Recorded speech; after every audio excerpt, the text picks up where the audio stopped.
नमस्कार, मैं हूं निवेदिता। पिछले 2 दिन कांग्रेस पार्टी के लिए किसी बुरे सपने की तरह हैं। इन 2 दिनों में कांग्रेस को तगड़ा सदमा लगा है। कांग्रेस पार्टी ने अपने 2 सबसे भरोसेमंद सिपाहियों को खो दिया। 23 नवंबर को असम के पूर्व मुख्यमंत्री तरुण गोगोई का निधन हुआ और 36 घंटे बाद ही सोनिया गांधी के राजनीतिक सलाहकार अहमद पटेल का निधन हो गया। ये दोनों न सिर्फ कांग्रेस के दिग्गज नेता थे, बल्कि पार्टी के सबसे भरोसेमंद नेताओं में इनकी गिनती होती थी।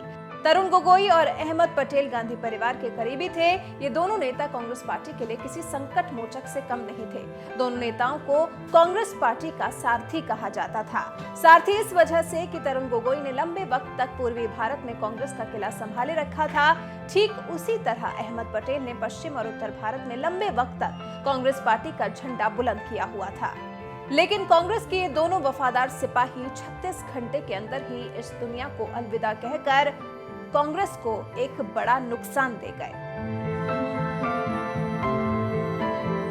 असम में कांग्रेस और तरुण गोगोई एक दूसरे के पर्यायवाची थे। गोगोई करीब 50 सालों तक राजनीति में सक्रिय रहे। साल 1971 में वो इंदिरा गांधी के राज में पहली बार जोरहाट से संसद पहुंचे और उसके बाद उन्होंने कभी पीछे मुड़कर नहीं देखा। इमरजेंसी के बाद जब चुनाव हुआ तो कांग्रेस का बुरा हाल था, लेकिन तरुण गोगोई ने एक बार फिर जोरहाट से जीत दर्ज की। साल 1991 में जब गोगोई तीसरी बार संसद पहुंचे तो उन्हें नरसिम्हा राव की कैबिनेट में फूड प्रोसेसिंग इंडस्ट्री मंत्रालय में स्वतंत्र प्रभार का मंत्री बनाया गया। लेकिन साल 1996 में उन्होंने केंद्र की राजनीति से अपना रुख मोड़कर राज्य की तरफ किया और साल 1996 से साल 1998 तक में मरघेरेटा से विधायक रहे। इस दौरान गोगोई असम में पार्टी को मजबूत करते रहे। साल 2001 में वो असम के मुख्यमंत्री बने और असम के सबसे ज्यादा समय तक मुख्यमंत्री रहे। गोगोई करीब 1.5 दशक तक असम के सीएम पद पर रहे और पार्टी पर एक छत्र राज किया। ऐसा बहुत कम होता है कि पूर्वोत्तर के किसी नेता की धमक दिल्ली तक हो, लेकिन तरुण गोगोई का जलवा कुछ और ही था। उनकी जितनी पकड़ असम में थी, उतनी ही पकड़ दिल्ली में भी थी। गोगोई के कद का अंदाजा इसी से लगाया जा सकता है कि उन्होंने इंदिरा गांधी, राजीव गांधी, सोनिया गांधी और राहुल गांधी के साथ भी काम किया। ये कहना गलत नहीं होगा कि गांधी परिवार ने तरुण गोगोई पर आंख बंद करके भरोसा किया। राजनीति के अंतिम दौर में गोगोई को असम में थोड़ी मुश्किलों का सामना जरूर करना पड़ा था। इन मुश्किलों की बड़ी वजह हेमंत बिस्वा शर्मा का कांग्रेस छोड़ना भी था।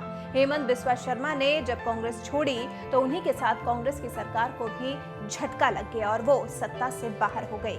तरुण गोगोई की सेहत उनका साथ नहीं दे रही थी। वो पिछले कुछ वक्त से बीमार चल रहे थे, जिसके बाद 23 नवंबर को उनका निधन हो गया। गोगोई की तरह ही अहमद पटेल का भी जलवा कांग्रेस पार्टी में था। पटेल को कांग्रेस पार्टी की जिम्मेदारी उस वक्त मिली थी जब वो अपने बुरे दौर में थी, यानी आपातकाल के बाद। साल 1977 में हुए लोकसभा चुनाव में वो अपने गृह जनपद भरूच से चुनाव लड़े और जीतकर लोकसभा पहुंचे। 77 से लेकर 89 तक वो लोकसभा के सदस्य थे। साल 1993 में वो राज्यसभा के लिए चुने गए और तब से लेकर अपनी मृत्यु तक वो राज्यसभा के सदस्य रहे। अहमद पटेल कभी मंत्री या मुख्यमंत्री तो नहीं बने, लेकिन कहा जाता है कि कांग्रेस में बिना अहमद पटेल की मर्जी के एक पत्ता तक नहीं हिलता था। अहमद पटेल लंबे वक्त से सोनिया गांधी के सियासी सलाहकार रहे।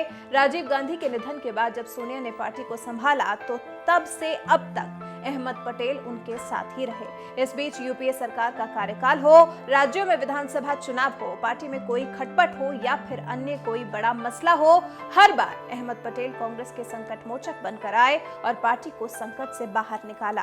अहमद पटेल के कद का अंदाजा इसी बात से लगाया जा सकता है कि प्रधानमंत्री नरेंद्र मोदी ने भी कभी उन पर डायरेक्ट हमला नहीं किया। 25 नवंबर को उनके निधन के बाद न सिर्फ कांग्रेस पार्टी बल्कि पूरे राजनीतिक गलियारे में दुख का माहौल है। तरुण गोगोई और अहमद पटेल जैसे दिग्गज और अनुभवी नेता का निधन कांग्रेस पार्टी के लिए बड़ा झटका है और अब ये सवाल उठता है कि इन दोनों नेताओं की कमी क्या पूरी कर पाएगी कांग्रेस।